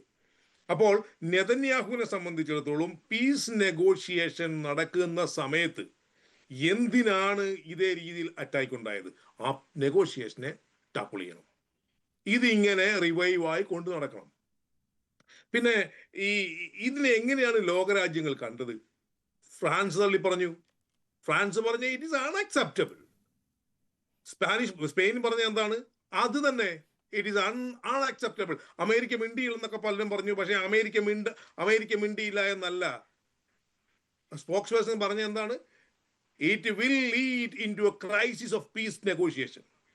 പീസ് നെഗോഷിയേഷൻ തകർത്ത് കളയും എന്നാണ് പറഞ്ഞത്. പക്ഷേ അഡ്വക്കേറ്റ്, ഞാൻ ഇടപെടുന്നതിൽ ക്ഷമിക്കണം, പക്ഷേ നമ്മുടെ വിഷയം അതാണ്. നമ്മൾ ഈ ചർച്ച പ്ലാൻ ചെയ്യുമ്പോൾ അതാണ്, ഇങ്ങനെ ശക്തമായൊരു മുന്നറിയിപ്പ് ഇസ്രയേലിന് നേരെ വരുന്നു. ഒന്നുമല്ല, വിത്തിൻ അവേഴ്സിനുള്ളിൽ ഇതുവരെ കാണാത്ത രീതിയിലുള്ള കടുത്ത ആക്രമണത്തിലേക്ക് കടക്കുമ്പോൾ എന്താണ് ഇസ്രയേൽ പറയുന്നത്? അപ്പോൾ ഈ എല്ലാ രാഷ്ട്രങ്ങളെയും അപലപിച്ചത് എടുത്ത് കുപ്പയിലിട്ട് കളഞ്ഞിരിക്കുന്നില്ലേ നെതന്യാഹു? അത് നെതന്യാഹുവിനെ സംബന്ധിച്ചാൽ there is no other way to survive. He will revive this fight. ഇത് ഞാൻ ഈ ചർച്ചയിലാണോ അതോ വേറൊരു ചാനൽ ചർച്ചയിലാണോ ഞാൻ പറഞ്ഞിട്ടുണ്ട്. അൻറ്റിൽ അൺലെസ് ഈ നെതന്യാഹുവിന്റെ എറ തീരാതെ ഈ ക്രൈസിസ് തീരില്ല. ഇതിന് യാതൊരു സംശയവുമില്ല. ഇപ്പോൾ നാറ്റോയെ കോട്ട് ചെയ്ത് പറഞ്ഞല്ലോ ഒരു സുഹൃത്ത്. നാറ്റോയെ താങ്കൾ കോട്ട് ചെയ്യുമ്പോൾ അതായത് international criminal court issued A warrant against Netanyahu. ഇന്ന് UN ജെനിസൈഡ് ആണ് ഇവരവിടെ നടത്തുന്നതെന്ന് റിപ്പോർട്ട് വന്നു. ഈ ഇന്റർനാഷണൽ കമ്മ്യൂണിറ്റി, അതായത് ഇന്റർനാഷണൽ ഇൻസ്റ്റിറ്റ്യൂഷൻസിനെ എല്ലാം തകർത്തുകൊണ്ട് ഇതിനെ ഒന്നും ആക്സെപ്റ്റ് ചെയ്യുക. അദ്ദേഹം പറഞ്ഞ എന്താണ്, ഈ ജെനിസൈഡ് ഇപ്പൊ പറഞ്ഞല്ലോ, നമ്മുടെ ജർമ്മനിയിലെ നാസികളെ കൊന്നൊടുക്കിയപ്പോൾ ഉണ്ടായതാണ് ഈ ഇതെന്ന് പറഞ്ഞല്ലോ. ആ ജർമ്മനിയിലെ നാസികളെ കൊന്നൊടുക്കിയതിൽ നിന്നും ഡിറൈവ്ഡ് ആയതാണ് ദ ഡെഫിനിഷൻ ഓഫ് ജെനോസൈഡ്. അതേ ജെനോസൈഡ് ആണ് നെതന്യാഹു നടത്തുന്നത്. ഇന്റൻഷനലി കില്ലിങ് അതായത് ഒരു കമ്മ്യൂണിറ്റിയെ വൈപ്പ് ചെയ്ത്, ഞാൻ പാരാഫ്രൈസ് ചെയ്ത് പറയുകയാണ്, വൈപ്പ് ചെയ്ത് കളയുകയാണ് എന്നാണ് അതായത് UN പറയുന്നത്. അപ്പോ അത്രയ്ക്ക് ഗുരുതരമായി നിൽക്കുന്ന ഒരു രാജ്യം ചെയ്യുന്നത് അവരുടെ നിലനിൽപ്പിന് വേണ്ടിയാണെന്ന് പറയുമ്പോൾ രഘുവിനോടുള്ള എൻ്റെ ഒരു ചോദ്യം, രഘുവിന്റെ തൊട്ടടുത്ത് ഒരു ഹമാസിന്റെ സ്പൈ ഉണ്ടെങ്കിൽ ഇന്ത്യയെ കയറി ഇസ്രായേൽ അടിക്കാൻ രഘു സമ്മതിക്കുവോ? ഞാൻ ബ്രിട്ടനിലായിരിക്കുന്നത്, ഞാൻ എൻ്റെ ജീവനുണ്ടെങ്കിൽ സമ്മതിക്കില്ല. അതൊരു രാജ്യത്തിന്റെ സോവർണിറ്റിയാണ്. ആ സോവർണിറ്റിയെ കയറി അറ്റാക്ക് ചെയ്യാൻ ഇതെന്തിനാണ് ചെയ്യുന്നറിയോ? ഈ വിഷയങ്ങൾ ഈ സെറ്റിലാകും എന്ന ബോധ്യമുണ്ടാകുമ്പോൾ കൃത്യമായും അതിനെ ടപ്പിൾ ചെയ്യുക എന്നുള്ളതാണ് നെതന്യാഹുവിന്റെ യഥാർത്ഥ ലക്ഷ്യം. അതുകൊണ്ടാണ് താങ്കൾ പറഞ്ഞല്ലോ, ഈ താങ്കൾ റെഫർ ചെയ്തത് October 7 ആണെന്ന് എനിക്ക് തോന്നുന്നു. October 7 അല്ല സുഹൃത്തെ ഈ വിഷയത്തിന്റെ തുടക്കം. കൊന്നൊടുക്കിയ ജനങ്ങൾക്ക് യാതൊരു കണക്കുമില്ല. ഇതിൽ എന്നെ ഏറ്റവും കൂടുതൽ ആസാൻ ഇന്ത്യൻ എന്നുള്ള രീതിയിൽ എന്നെ ഏറ്റവും കൂടുതൽ ദുഃഖിപ്പിക്കുന്നത് എന്താണെന്നറിയാമോ? ഈ ഇസ്രായേലുമായും ഒരു പക്ഷേ ഖത്തറുമായും ഇറാനുമായും വളരെ നല്ല ബയലാറ്ററൽ എഗ്രിമെന്റ് ഉള്ള രാജ്യമാണ് ഇന്ത്യ. ഇന്ത്യ കൃത്യമായി ലീഡർഷിപ്പ് എടുത്ത് ഇതിനൊരു നെഗോഷിയേഷന് പോയിരുന്നെങ്കിൽ ഒരു പക്ഷേ കാര്യങ്ങൾ കുറച്ചും കൂടെ സെറ്റിലാകുമായിരുന്നു. പിന്നെ താങ്കൾ അതിൽ പറഞ്ഞ് മറ്റൊരു കാര്യം, അതെ, ഈ പറഞ്ഞ നാറ്റോട് തന്നെയാണ്. ഇവര് ഒന്നിച്ചു കൂടിയാൽ എന്ത് ചെയ്യും? ഒന്നിച്ചു കൂടിയാൽ ഒന്നും സംഭവിക്കില്ല എന്ന് ചിന്തിക്കുന്ന ഒരു പൊളിറ്റിക്കൽ അനലിസ്റ്റും ഇല്ല ഈ ലോകത്ത്. ഇപ്പോ ഇറാനുമായി അടിയുണ്ടായി. എവിടെ ചെന്നു? ഇവരടിച്ചു. അടി രക്തരൂഷിതമാക്കേണ്ടത് ഈ നെതന്യാഹുവിന്റെ നിലനിൽപ്പിന്റെ പ്രശ്നമാണ്. അദ്ദേഹം അത് തന്നെയാണ് ചെയ്തുകൊണ്ടിരിക്കുന്നത്. ഈ പ്രശ്നം ഏതാണ്ട് സെറ്റിലാകാൻ പോവുകയായിരുന്നു. ആ സെറ്റിലാകാൻ പോകുന്ന പ്രശ്നം ഇതുപോലെ വീണ്ടും വഷളാക്കിയത്, ഈ പ്രശ്നം സെറ്റിലായാൽ he will be put behind the bars. The people will rally against him in his own country. അതാണ് ഇതിന്റെ യഥാർത്ഥമായ. അതായത് അഡ്വക്കേറ്റ് ബൈജു തിട്ടാൽ, അതായത് നേരത്തെ ശ്രീ രഘുനാഥ് ചേതന് പറഞ്ഞതുപോലെയല്ല, ഈ നടക്കുന്ന യുദ്ധം അത് ഇസ്രയേലിന് വേണ്ടിയല്ല, അത് ജൂതന്മാർക്ക് വേണ്ടിയല്ല, അല്ലെങ്കിൽ ആ ഒരു നീതിക്കായുള്ള ആ ഒരു ക്യാമ്പയിന്റെ ഭാഗമായിട്ടല്ല. പകരം ഇത് നെതന്യാഹുവിന്റെ മാത്രം യുദ്ധമാണ്. നെതന്യാഹുവിന്റെ ഇറ കഴിയുമ്പോൾ അവസാനിക്കുന്ന യുദ്ധവും ആക്രമണങ്ങളും എന്ന് തന്നെയാണോ? തീർച്ചയായും എന്റെ ഒബ്സർവേഷൻ, അതായത് എന്റെ തന്നെ ഒബ്സർവേഷൻ അല്ല. അതായത് റിട്ടയർഡ് ആയ ഒരു ആർമി കേണൽ BBC-ക്ക് കൊടുത്ത റിപ്പോർട്ടിൽ അയാൾ പറഞ്ഞതാണ്, എത്ര കാലമാണ് ഇങ്ങനെ അടിച്ചു പോകുന്നത്, ഈ വിഷയത്തിന് ഒരു സൊല്യൂഷൻ ഉണ്ടാവണം. ഒരു ജനതയെ മുഴുവൻ ഉന്മൂലനം ചെയ്ത് കളയുക എന്ന് പറയുന്നത് പ്രാക്ടിക്കൽ ആകും എന്ന് ചിന്തിക്കുന്ന ഒരു മാനിയാക്ക്. Nothing beyond that. താങ്കൾ ഹിറ്റ്ലറിനെ കോട്ട് ചെയ്ത് നന്നായി. കാരണം നമ്മൾ അങ്ങോട്ടാണ് ഹെഡ് ചെയ്തുകൊണ്ടിരിക്കുന്നത്. നിങ്ങളൊന്ന് ആലോചിക്കുക, കുഞ്ഞുങ്ങൾ അവിടെ നടക്കുന്ന നരഹത്യ. ഇദ്ദേഹം അവരെ അടിച്ചത് കൊണ്ടാണ്. ഞാൻ ചോദിക്കട്ടെ, ഒരു രാജ്യത്ത് ഇപ്പൊ ഞാൻ ബ്രിട്ടനിലാണ് ഇരിക്കുന്നത്. ബ്രിട്ടനിൽ ഹമാസിന്റെ ഏജന്റ് ഉണ്ട്. ആ ബ്രിട്ടനിൽ കയറി അടിക്കുമോ? ഞങ്ങൾ അടിക്കും, എവിടെ ഉണ്ടെങ്കിലും അടിക്കും.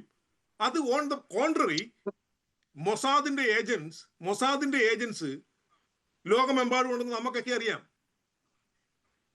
നമുക്ക് അടിക്കാൻ പറ്റുമോ അവരെ? പറ്റില്ല. I M A lawyer. Legally നമ്മൾ UN ഓൾറെഡി ഡിക്ലെയർ ചെയ്തിരിക്കുന്നു, they are the people who commit genocide. ICC, Indian international court of international criminal court arrest warrant issue ചെയ്തിരിക്കുകയാണ്. ഒരു ഇന്റർനാഷണൽ ലോയും ഒരു ലീഗൽ ഇൻസ്റ്റിറ്റ്യൂഷൻസും എനിക്ക് ബാധകമല്ല എന്ന് ചിന്തിക്കുന്നയാളെ ഹീസ് എൻ അബ്സല്യൂട്ട് ക്രിമിനൽ എന്ന് മാത്രമേ നമുക്ക് പറയാൻ പറ്റൂ. ഇപ്പോ ഈ വിഷയം എന്നോടൊരു അമേരിക്കക്കാരൻ എൻ്റെ സുഹൃത്ത് തന്നെ പറഞ്ഞാണ്, പണ്ട് ഞങ്ങൾ ധരിച്ചു വെച്ചിരുന്നത് America is a proxy to Israel. പക്ഷെ ഇപ്പൊ അവർ വിശ്വസിക്കുന്നത് തിരിച്ചാണ്, ഇസ്രായേലിന്റെ പ്രോക്സിയാണ് അമേരിക്ക എന്ന് അവർ വിശ്വസിക്കുന്നത്. അമേരിക്കൻസിന്റെ കാര്യമാണ് പറഞ്ഞത്. ആ രീതിയിലേക്ക് America I don't think they going to play anything here.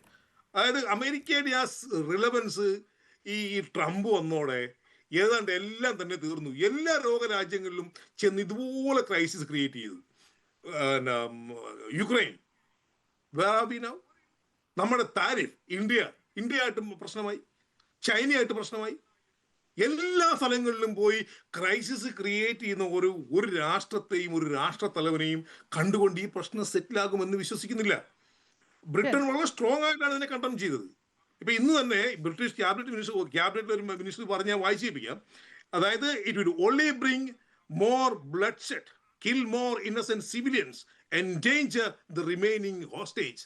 ഈ ഹോസ്റ്റേജിനെ റിമൈൻ ചെയ്യാനുള്ള നെഗോഷിയേഷൻസ് നടക്കുമ്പോൾ അവിടെ കയറി അടിക്കുന്ന ഇദ്ദേഹം എങ്ങനെ ഈ വിഷയം സെറ്റിലാകുമോ എന്നുള്ള ഒറ്റ പാനിക്കിലാണ് എന്നുള്ള എനിക്ക് യാതൊരു സംശയവുമില്ല. എൻ്റെ അസസ്മെന്റ് അതാണ്. പിന്നെ ഈ പ്രശ്നത്തിനൊരു പരിഹാരം ഉണ്ടാകണമെങ്കിൽ അമേരിക്ക ത്രൂ ഒരു പരിഹാരം ഈ വിഷയത്തിൽ ഉണ്ടാകുമെന്ന് വിശ്വസിക്കുന്ന ഒരു രാഷ്ട്രീയ വിദ്യാർത്ഥിയല്ലേ.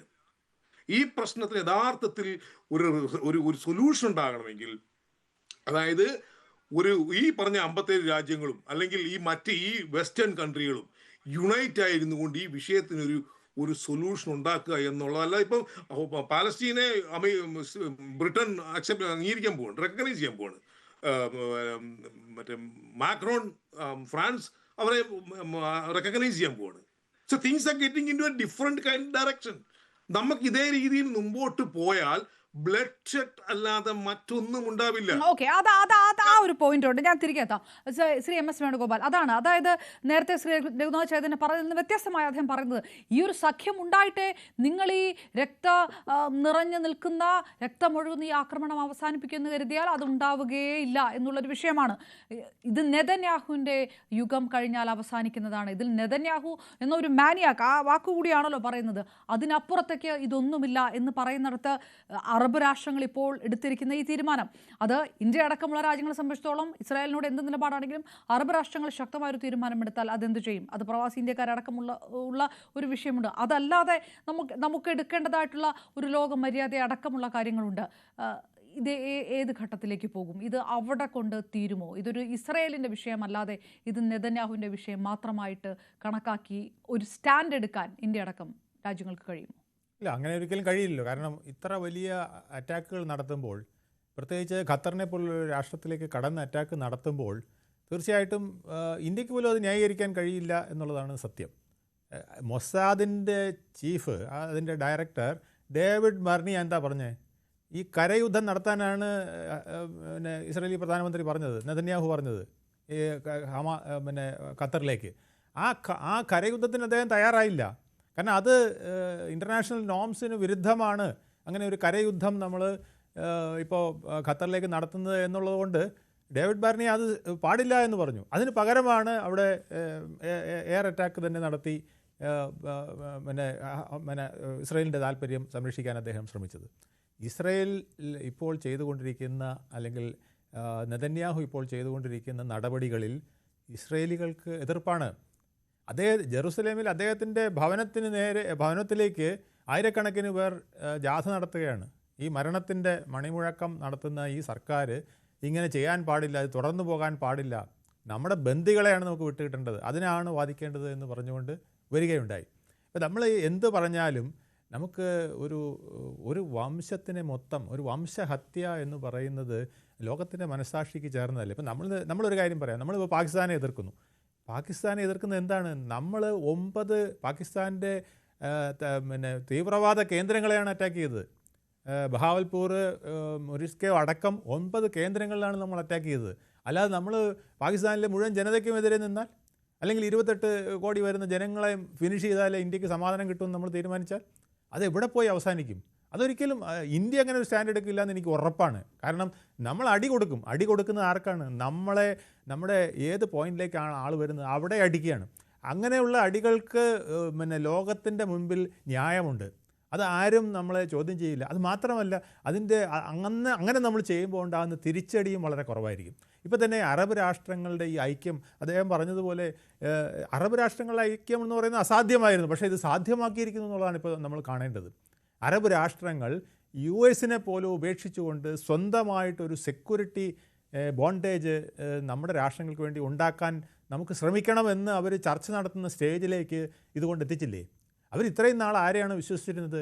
US-ൻ്റെ ബേസ് ഉണ്ട്, പിന്നെ നമുക്കൊന്നും പേടിക്കേണ്ട, US-ന് ഇങ്ങനെ കോടിക്കണക്കിന് ഡോളർ കൊടുത്തുകൊണ്ടിരുന്നാൽ മതി, അവർ ബാക്കിയെല്ലാം നോക്കിക്കോളും, നമുക്ക് പട്ടാളം വേണ്ട, നമുക്ക് ആയുധം വേണ്ട, നമുക്ക് ക്യാമ്പ് വേണ്ട, നമുക്ക് വിമാനം പോലും വേണ്ട എന്നുള്ള രീതിയിലേക്കാണ് അവർ ചിന്തിക്കുന്നത്. ഇതെല്ലാം അമേരിക്ക ചെയ്തോളും, ഇങ്ങനെ നമ്മൾ കുറച്ച് സാധനങ്ങളൊക്കെ വാങ്ങിച്ച് കയ്യിൽ വെച്ചിരുന്നാൽ മതി നമുക്കായിട്ട്, അത് അമേരിക്ക ഉപയോഗിച്ച് നമുക്ക് വേണ്ട രീതിയിലെല്ലാം ചെയ്തോളും എന്ന് പറഞ്ഞ് കോടിക്കണക്കിന് ഡോളർ മുടക്കിയ അവരെ ഇന്ന് അമേരിക്ക വെള്ളത്തിലാക്കിയിരിക്കുകയാണ്.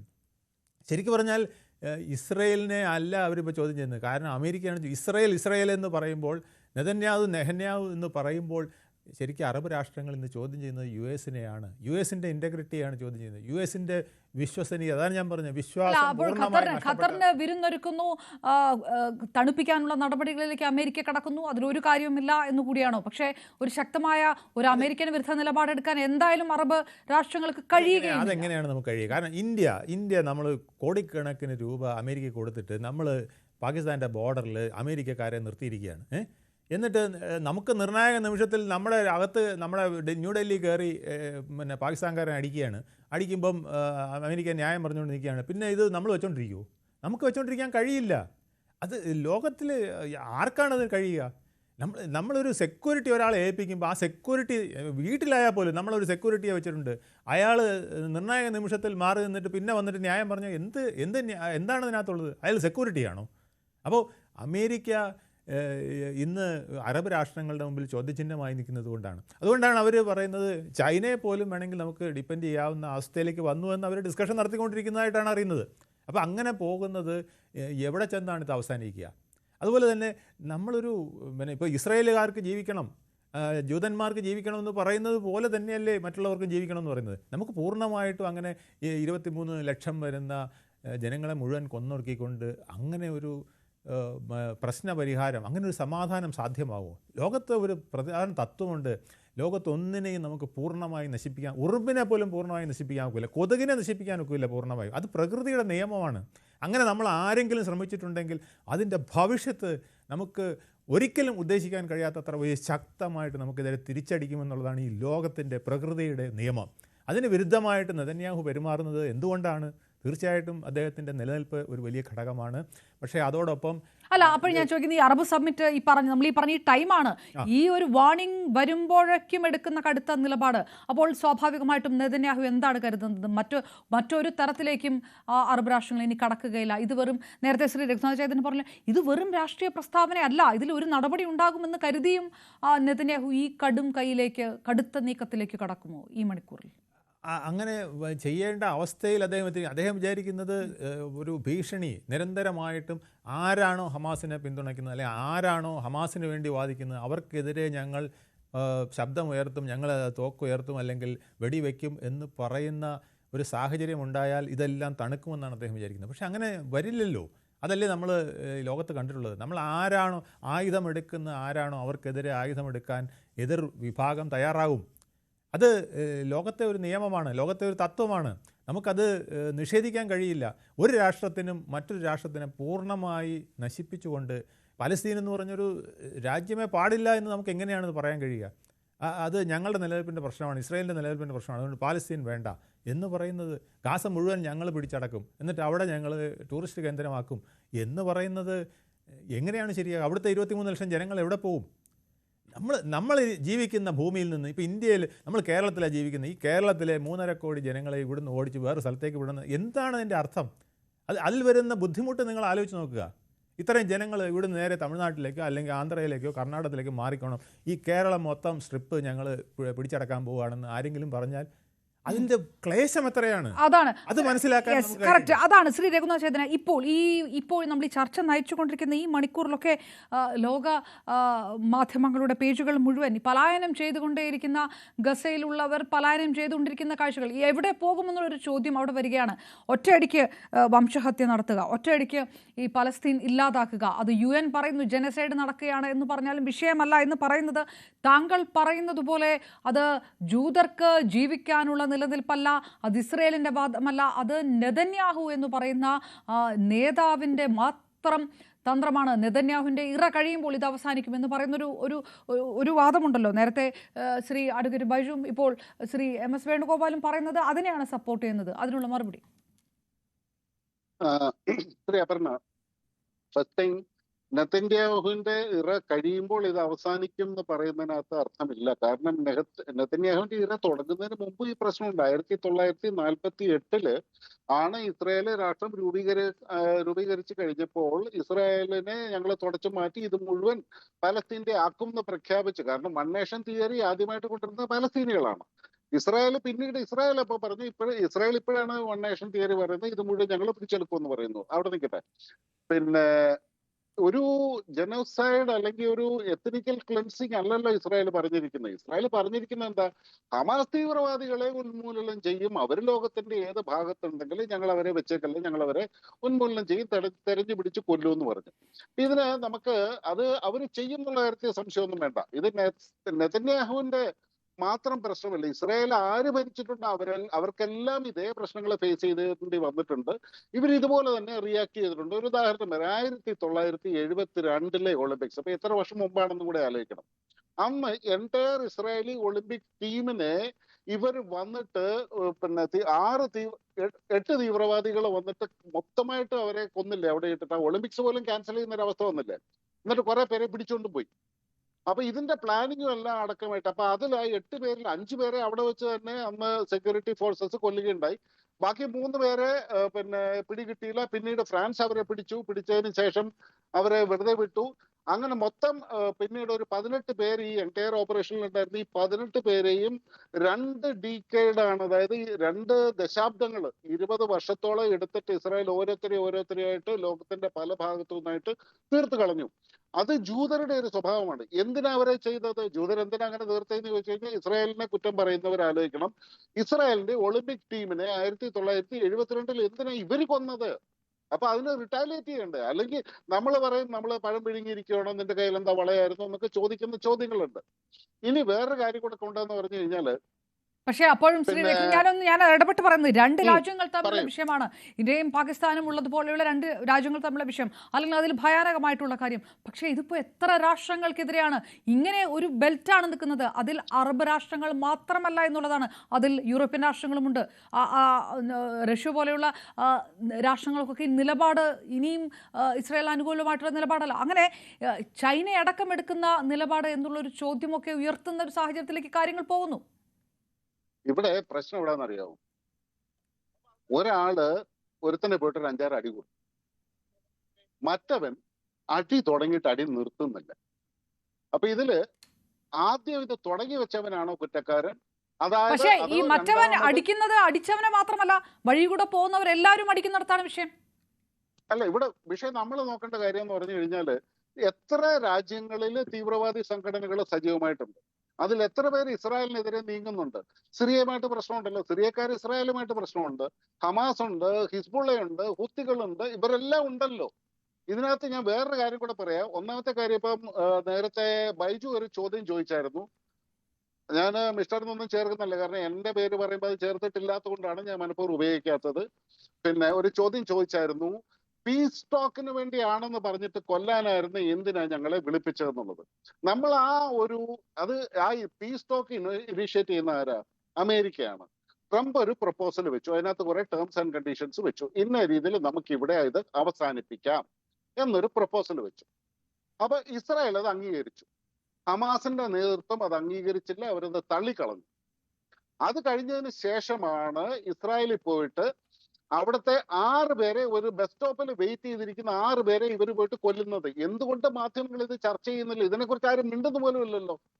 അതിന്റെ പിറ്റേ ദിവസമാണ് ഇസ്രായേൽ ഈ 5 പേരെ കൊല്ലുന്നത്. അതിന്റെ പിറ്റേ ദിവസം ഇസ്രായേൽ കൊല്ലുന്നതെന്ന് പറഞ്ഞു കഴിഞ്ഞാൽ അവർ പീസ് ടോക്കിന് വേണ്ടി അല്ല അവിടെ വന്നത്. അവർ പറഞ്ഞത് അമേരിക്കയുടെ പ്രൊപ്പോസൽ ഒന്ന് സ്റ്റഡി ചെയ്യാൻ വേണ്ടി ഞങ്ങൾ വരുന്നു എന്നാണ് പറഞ്ഞത്. അല്ലാതെ ആ പീസ് പ്രൊപ്പോസലിനെ അവർ 1% പോലും എഗ്രി ചെയ്തിട്ടില്ല. പക്ഷെ ആ സ്റ്റഡി ചെയ്യുന്നത് മൊസാദിന് കിട്ടിയ ഇൻഫർമേഷൻ അനുസരിച്ചിട്ട് സ്റ്റഡി ചെയ്യാനല്ല, അടുത്ത അറ്റാക്ക് പ്ലാൻ ചെയ്യാനാണ് വന്നിരിക്കുന്നതെന്നുള്ള ഒരു ഇൻഫർമേഷൻ കിട്ടിയത് കൊണ്ടാണ് ചെയ്തത്. പക്ഷെ ഈ അറ്റാക്കിന് മൊസാദ് എതിരായിരുന്നു. അതും വേറൊരു വസ്തുതയാണ്. അത് നെതന്യാഹു സ്വന്തം ഇഷ്ടപ്രകാരം IDF-നെ ഉപയോഗിച്ച് ചെയ്തതാണെന്നുള്ള വാർത്തകളും വരുന്നുണ്ട്. മൊസാദ് അതിനകത്ത് നിശ്ചിതമായിട്ട് നെതന്യാഹുവിനെ വിമർശിച്ചിട്ടുണ്ട്. രണ്ടാമത്തെ കാര്യം എന്ന് പറഞ്ഞു കഴിഞ്ഞാൽ നെതന്യാഹുവിനെതിരായിട്ട് ICC വാറണ്ട് പുറപ്പെടുവിച്ചിട്ടുണ്ട്. അയാളെ അറസ്റ്റ് ചെയ്യാൻ പറഞ്ഞിട്ടുണ്ട്.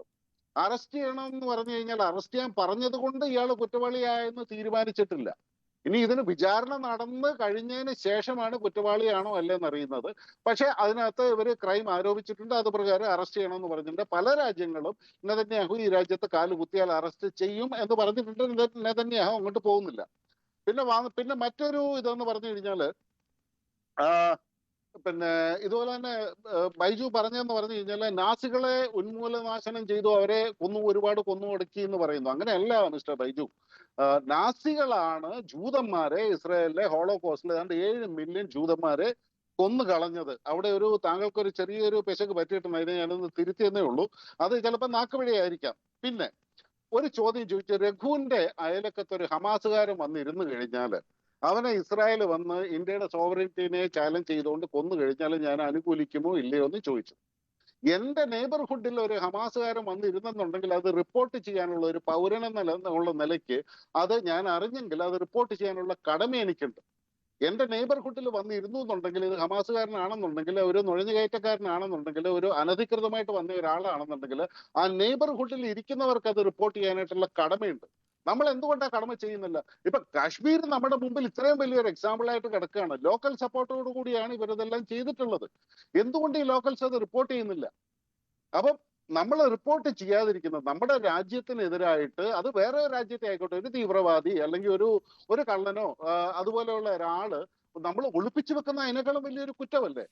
അപ്പം ഇനി ഞാൻ ഒരു കാര്യം പറയാം വളരെ സിമ്പിൾ ആയിട്ട്. അപ്പൊ UP നിന്ന് വന്ന ഒരു തീവ്രവാദി അതുപോലെയുള്ള ഒരാൾ, അല്ലെങ്കിൽ തമിഴ്നാട്ടിൽ നിന്ന് വന്ന, നമ്മൾ എന്തിനാ കൂടുതൽ UP-യിലേക്ക് പോകുന്നത്, അല്ലെ കർണാടകത്തിൽ നിന്ന് വന്ന ഒരാള് എന്റെ വീട്ടിൽ വന്ന് ഒളിച്ച് താമസിക്കുക, അല്ലെ എന്റെ നെയ്ബർഹുഡിൽ വന്ന് താമസിക്കുകയാണ്.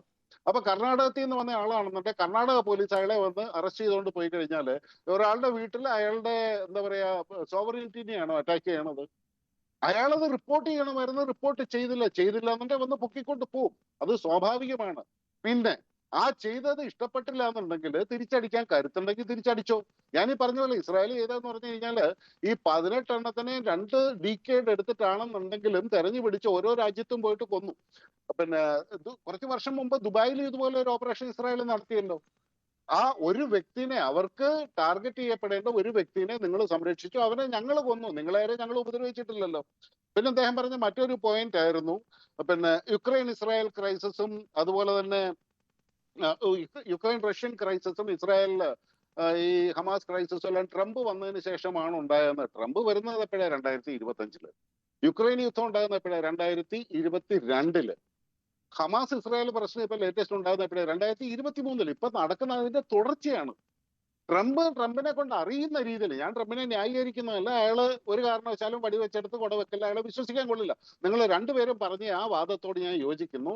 ട്രംപിനെ നമുക്ക് വിശ്വസിക്കാനായിട്ട് കൊള്ളില്ല. അതിപ്പം ഖത്തർ ആണെന്നുണ്ടെങ്കിലും ഖത്തറിന്റെ സമ്പൂർണ്ണ സംരക്ഷണം അമേരിക്കയുടെ കയ്യിലാണെന്നുണ്ടെങ്കിലും അത് അവര് കണ്ണടച്ചു, അവരുടെ റഡാറുകൾ ഓഫ് ചെയ്തു, ഈ വരുന്നത് അറിഞ്ഞില്ല എന്ന് പറയുന്നത് ചെയ്തത് ചീറ്റിംഗ് തന്നെയാണ്. അതിനകത്ത് സംശയമൊന്നുമില്ല. പക്ഷെ വേറൊരു കാര്യം കൂടിയുണ്ട്. ഇവരാരും ഈ ഗൾഫ് രാജ്യങ്ങൾ, പ്രത്യേകിച്ചും സമ്പന്നരായ രാജ്യങ്ങൾ, എല്ലാ ഗൾഫ് രാജ്യങ്ങളൊന്നും പറയുന്നില്ല, 100% അമേരിക്കനെ ഡിപ്പെൻഡ് ചെയ്യുന്നില്ല. ഫ്രാൻസിന്റെ മിറാജ് 2000 വിമാനങ്ങൾ മുതൽ ഇപ്പോഴത്തെ റഫേൽ വിമാനങ്ങൾ വരെ ഈ GCC രാജ്യങ്ങളുടെ കൈവശം ഉണ്ടാകും. സൗദി അറേബ്യക്കും അതുപോലെ ഖത്തറിനും എല്ലാം ഇതെല്ലാം അവർ മേടിക്കുന്നുണ്ട്. അപ്പൊ US-നെ അവർ സമ്പൂർണ്ണമായിട്ട് ഡിപ്പെൻഡ് ചെയ്യുന്നില്ല. അവർ റഷ്യൻ ചേരിയിലേക്കോ ചൈനീസ് ചേരിയിലേക്കോ പോകുന്നില്ല എന്നുള്ളത് മാത്രമാണ്. ന്യായമായിട്ടും അമേരിക്ക അവരെ പ്രൊട്ടക്ട് ചെയ്യുമെന്നുള്ള ഒരു വിശ്വാസം, കാരണം അമേരിക്കയ്ക്ക് അവർ അതുപോലെ തന്നെ പണം കൊടുത്തിട്ട് അവർക്കൊരു ആവശ്യം വന്നപ്പോൾ അവിടെ പ്രൊട്ടക്ഷൻ കിട്ടിയില്ല എന്നുണ്ടെങ്കിൽ അവര് നേരത്തെ ശ്രീ MS വേണുഗോപാൽ പറഞ്ഞതുപോലെ ചൈനീസ് ചേരിയിലേക്ക് പോകുന്നതിനെ അതാണ് അതൊരു പുതിയ കുറിച്ച് ശരി ഒരു പുതിയ ലോകക്രമം കൂടി ശ്രീ അഡ്വക്കേറ്റ് ബൈജു തിട്ടാല, ഒരു പുതിയ ലോകക്രമം എന്നൊരു കാര്യം കൂടി ഇതിനകത്തുണ്ട്. ഇപ്പൊ ഈ പറഞ്ഞതിനുള്ള മറുപടി കൂടി താങ്കളുടെ ഭാഗത്ത് നിന്ന് പ്രതീക്ഷിക്കുന്നു. ഒപ്പം ഈ ഹമാസിന്റെ ഈ ഹ്യൂമൻ ഷീൽഡ് പ്രയോഗത്തിനെതിരെയൊക്കെയാണ് ട്രംപ് എന്ന് പറഞ്ഞത്. ഈ കഴിഞ്ഞ മണിക്കൂറിലൊക്കെ ട്രംപ് പറഞ്ഞത് അതാണ്. അത് ഏകദേശം ഇസ്രായേൽ ഈ നടത്തുന്ന ഓപ്പറേഷനെയൊക്കെ അനുകൂലിക്കുന്നതല്ലേ? ഞങ്ങൾ അറിഞ്ഞിട്ടില്ല എന്ന് പറയുമ്പോഴും ഇസ്രായേൽ ഈ നടത്തുന്ന ഓപ്പറേഷൻ ഇതൊക്കെ കൊണ്ട് കൂടിയാണ് എന്നുള്ളൊരു സൂചന കൂടി ട്രംപിന്റെ വാക്കുകളിലുണ്ട്. അപ്പോൾ ഈ പുതിയ ന്യൂ നോർമൽ, ന്യൂ ഓർഡർ ഒക്കെ വരാനിരിക്കുമ്പോൾ അങ്ങനെ ഒരു കടുത്ത അല്ലെങ്കിൽ അങ്ങനെ ഒരു ചേരി നീക്കത്തിലേക്ക് അറബ് രാഷ്ട്രങ്ങൾ പോകുമോ എന്നുള്ളൊരു ചോദ്യം കൂടി ഇതിനകത്ത് ബാക്കിയാവുന്നുണ്ട്. ഇന്ത്യയെ സംബന്ധിച്ചോളം അത് ഏറെ പ്രാധാന്യം ഉള്ളത് ആയതുകൊണ്ടുകൂടി. ഇതില് അപർണ, ഇതിൽ എത്നിക് ക്ലെൻസിങ് അല്ല എന്ന് പറഞ്ഞപ്പോൾ ഞാൻ ഇന്ന് UN ഈ റിപ്പോർട്ടിലെ ഒരു 4 വാചകം വായിച്ചേപ്പിക്കാം. ഇത് ഞാൻ പറഞ്ഞതല്ല.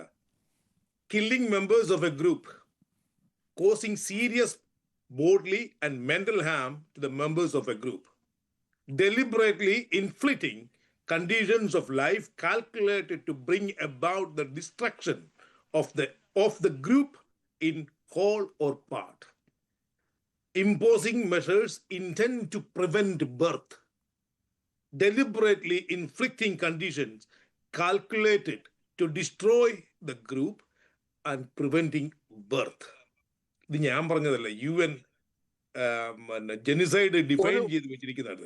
ഒരേ ഒരു കൗണ്ടർ പോയിന്റ് പറഞ്ഞ അനുവദിക്കുന്നുണ്ടെങ്കിൽ, നമ്മളിപ്പോൾ ലഷ്കർ എ തയ്യബിനെയും അതുപോലെ ജെയ്ഷെ മുഹമ്മദിനെയും എല്ലാം കംപ്ലീറ്റ്ലി ഇല്ലാതെയാക്കാൻ തീരുമാനിച്ചു കഴിഞ്ഞാൽ അതും ഈ എത്നിക് ക്ലിൻസിങ്ങിന്റെ ഡെഫിനിഷനിൽ വരുമോ? അങ്ങനെയാണെങ്കിൽ വരുമെന്നുണ്ടെങ്കിൽ അത് തെറ്റല്ലേ ആ ഡെഫിനിഷൻ?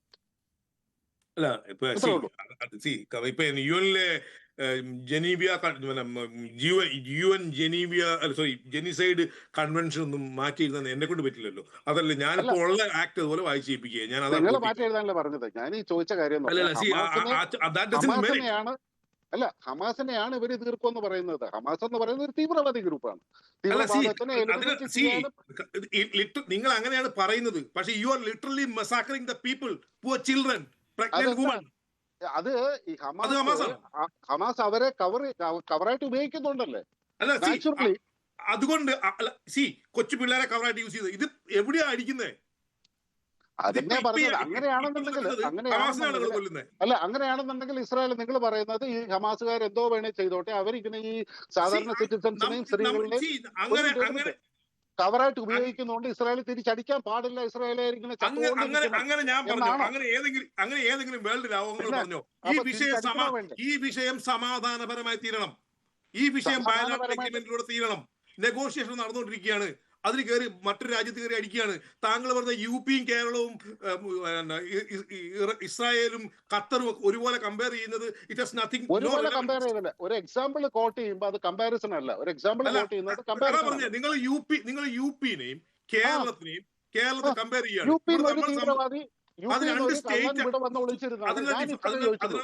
ഞാൻ ഇത്രേ ചോദിച്ചുള്ളൂ.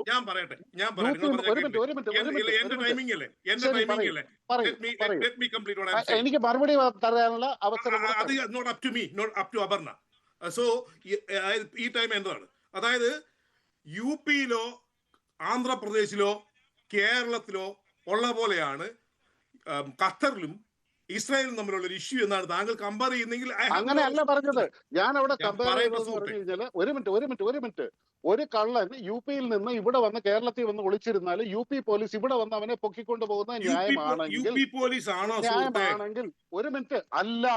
അതുകൊണ്ടാണ് ഞാൻ പറയുന്നത്, ഇസ്രായേലിനെ ആക്രമിച്ച ഒരാൾ ഖത്തറിൽ പോയി ഒളിച്ചിരുന്നു കഴിഞ്ഞാൽ ഖത്തറിൽ പോയി അവനെ ഇസ്രായേൽ തീർത്തെങ്കിൽ അത് ന്യായമാണ്. അപ്പോൾ ഈ ലോകരാഷ്ട്രങ്ങൾ തമ്മിലുള്ള മര്യാദ എന്ന് പറയുന്നത് അത് നമ്മൾ ഈ ദേശീയ തലത്തിലും സംസ്ഥാന തലത്തിലും ഒക്കെയാണോ കണക്കാക്കേണ്ടതെന്നുള്ളത്? ഇത് ഒറ്റ ചോദ്യമാണ് ശ്രീ MS വേണുഗോപാൽ. ഇത് പ്രവാസി ഇന്ത്യക്കാരെ അടക്കം ബാധിക്കുന്ന രീതിയിലേക്ക് ഈ അറബ് രാഷ്ട്രങ്ങൾ ഒരു വശത്തും ഇസ്രായേൽ